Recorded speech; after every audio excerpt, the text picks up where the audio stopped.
Ladies and gentlemen, we've done it. We made it through 3 days of the 2020 NFL Draft, and with that, I would like to welcome you into the ArrowheadPride.com Draft Recap Show. This is one of the only places on the internet where you can get unfiltered Chiefs draft coverage.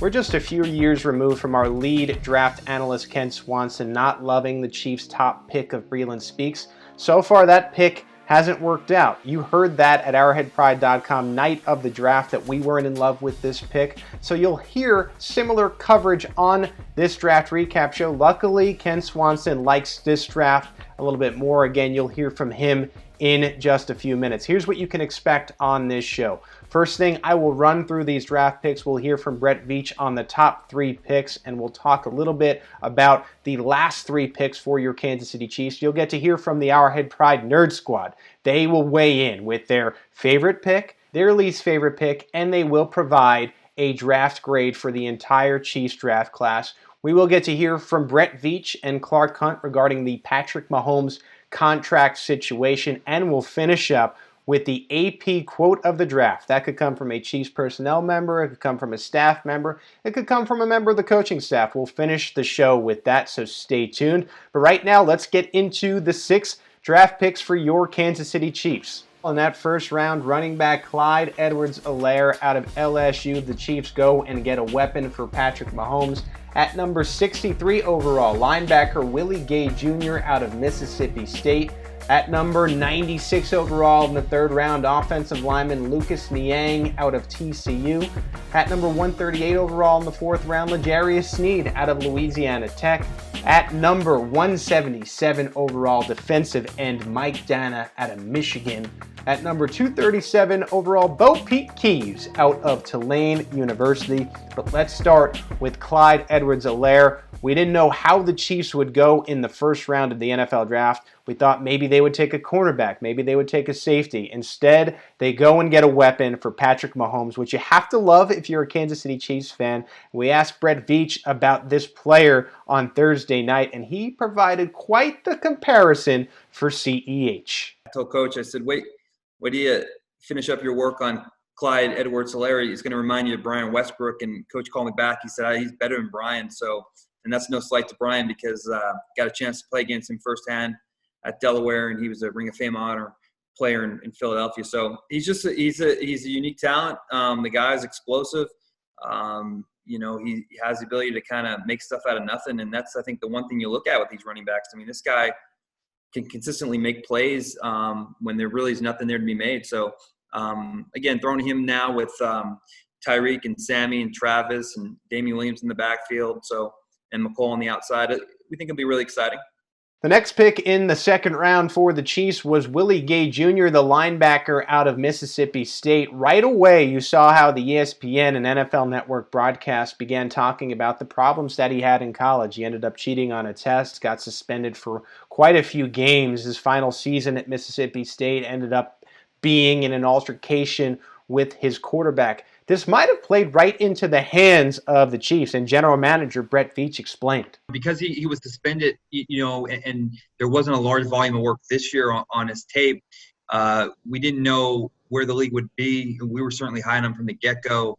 Both Coach Spags and Coach Matt House, really like this guy too. But you look at a guy that really, he ran faster than most of these secondary guys out there at 4'4", 245 pounds, 39 vert, 11'4" broad.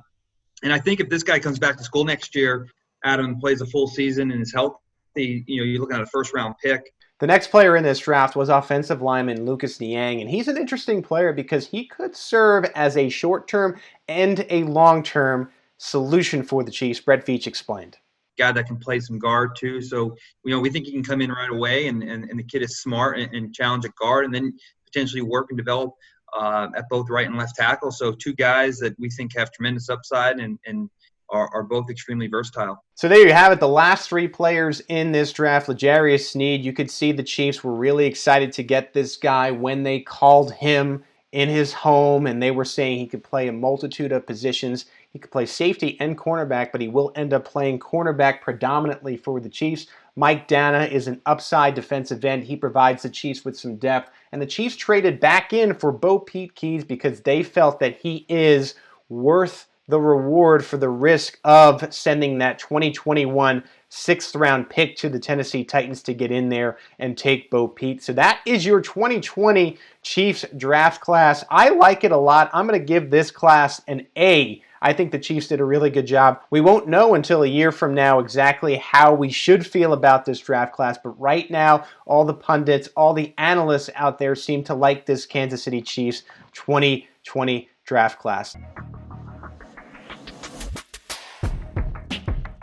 All right, it's officially Nerd Squad time. With that, we welcome on our lead film and draft analyst, Kent Swanson. Ken, I was just talking about on the show about how you can only find honest analysis here at arrowheadpride.com. I brought up your Breland Speaks take on the night of the draft.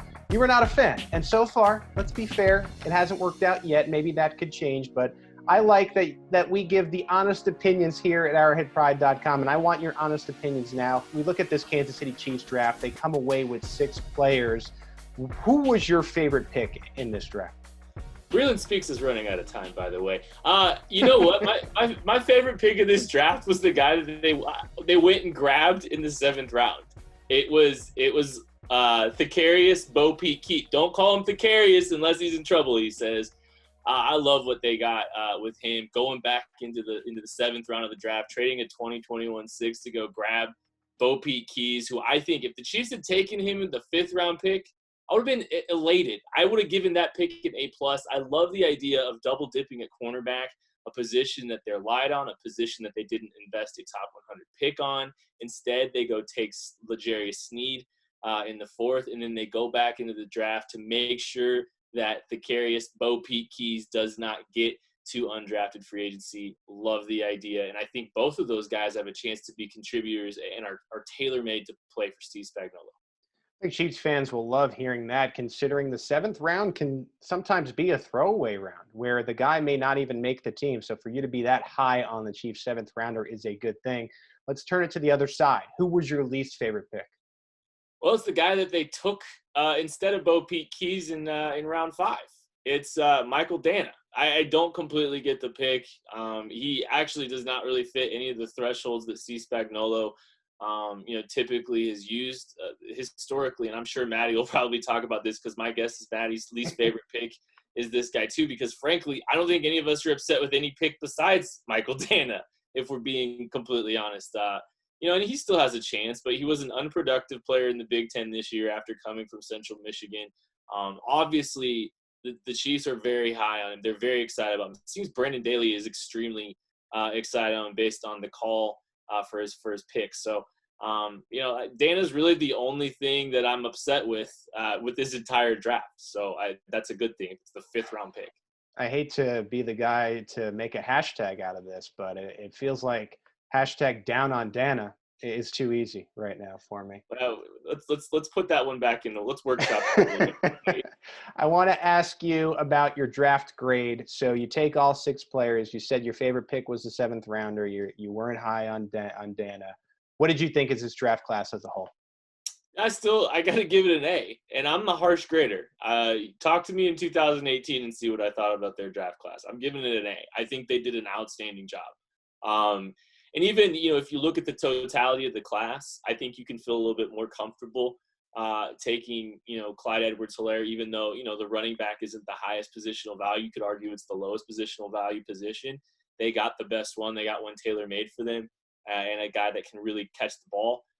So if you look at this group in totality, I think you got to like what they did. They swung for upside with Willie Gay Jr. and Lucas Niang to an extent. I think they got great value both there.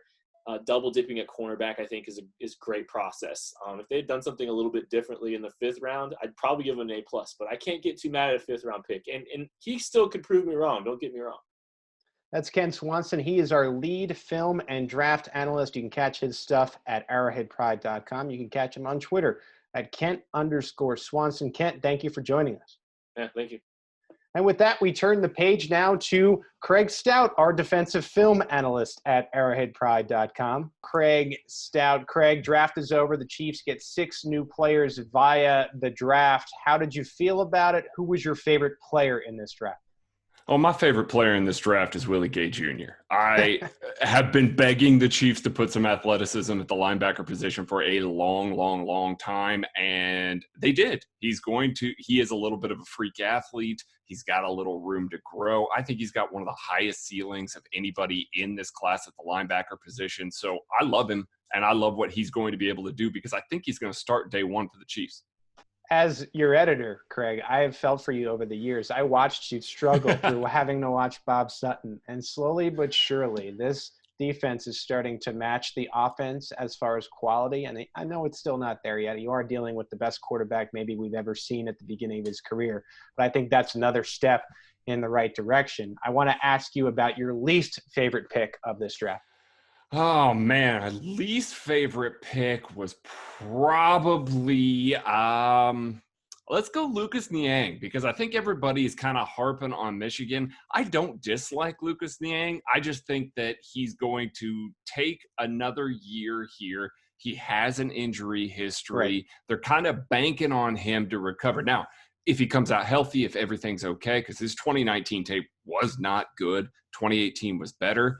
But if he comes out of this healthy, it's a home run pick. But I think there's a lot of gamble there, and it's a position that the Chiefs do need to address. Backup tackle there, especially with Mitchell Schwartz and with Eric Fisher on the outside there. They could move on from one of those guys, or retirement might happen in the next couple years. If they hit a home run with Niang, I'm going to love the pick. I just think it's a little bit of a gamble at this point.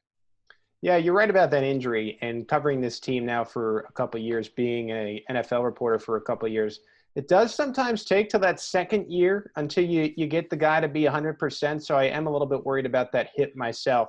Now, when you look at these 6 Chiefs and this draft class as a whole, how do you grade it? Oh, I think I give it it was a strong B+ before they traded back up in the 7th round to get Thacarius Bo Pete Keys. And I love that pick. Absolutely love that pick. So I give it an A-. I think you fill a lot of roles there. The 5th round pick and the 3rd round pick, there are some questions about. But frankly, the rest of the picks, I love L'Jarius Sneed. I love Keys, Willie Gay, Clyde Edwards-Helaire. All of those guys have been great. I just think that you got a couple gambles in there that are preventing it from being like a strong A or an A+.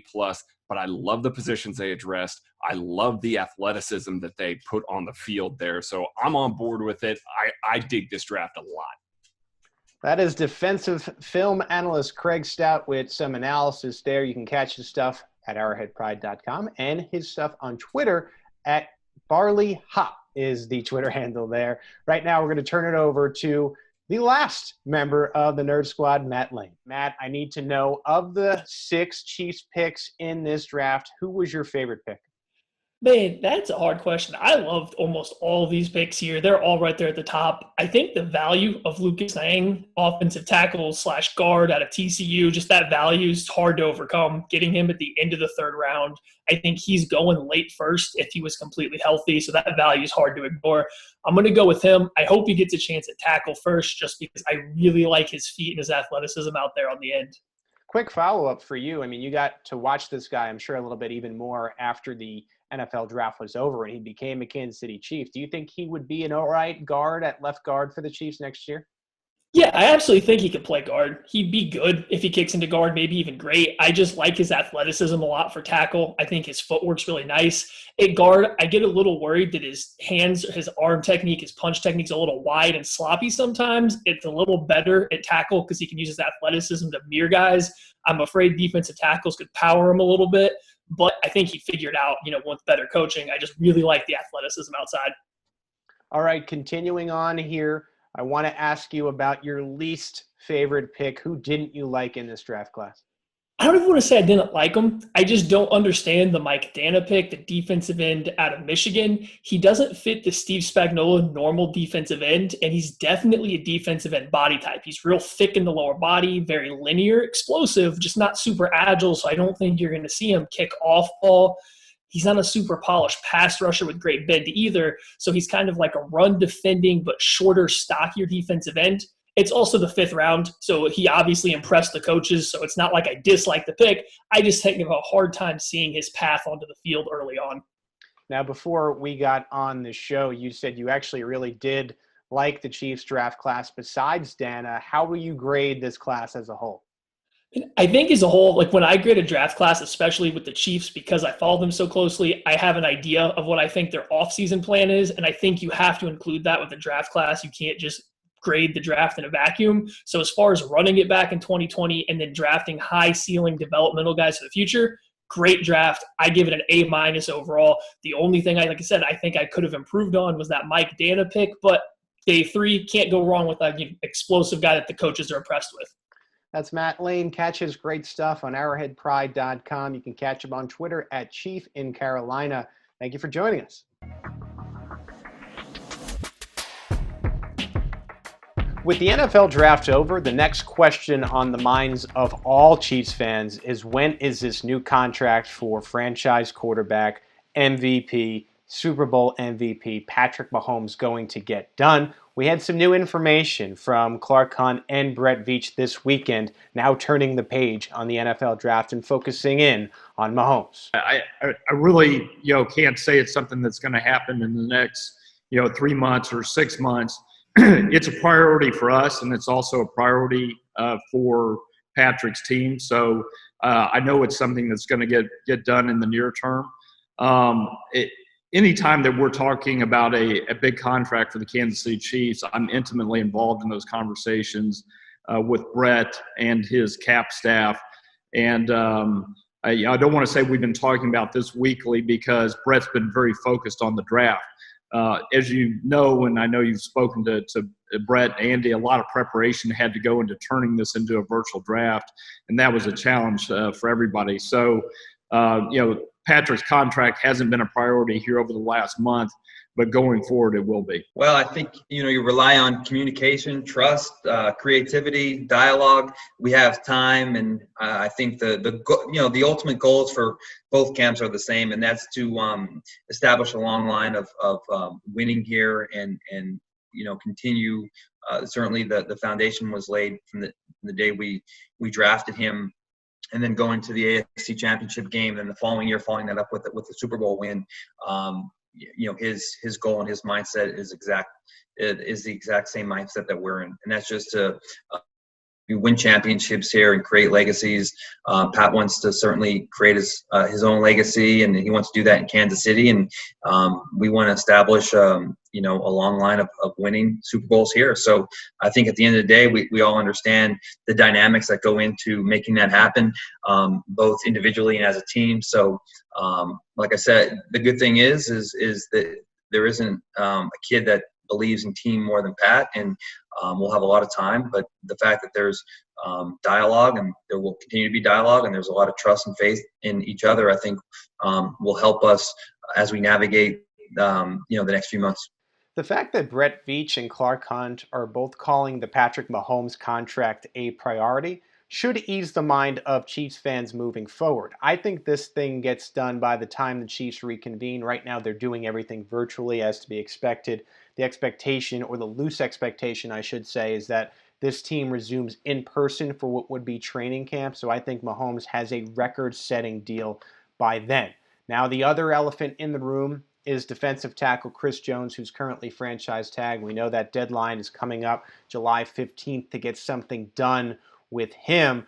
I still tend to think that he ends up playing on the franchise tag, $16.1 million. The last we checked in on the Chiefs personnel staff and Chris Jones's representation, they were still wide apart on what Chris Jones deserves. So I think he ends up playing in Kansas City in 2020, but it will be for that $16.1 million. I know there's a lot of people out there who hope that I'm wrong and the Chiefs can come to a long-term contract. I just don't see it right now. But again, these are the points to watch for the Kansas City Chiefs now moving forward after the NFL draft.